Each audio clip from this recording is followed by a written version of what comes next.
I feel like Arrowhead has a great partnership with our PTA.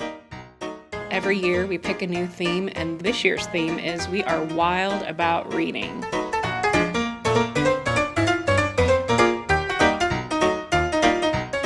Anything that I can do to motivate students to read, and I just thought that taking pies in the face, or I would have done anything to get kids to read.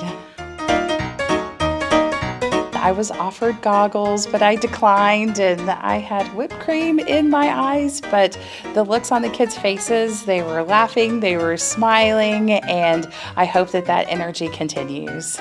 Our main goal is to encourage reading and fundraising for our school.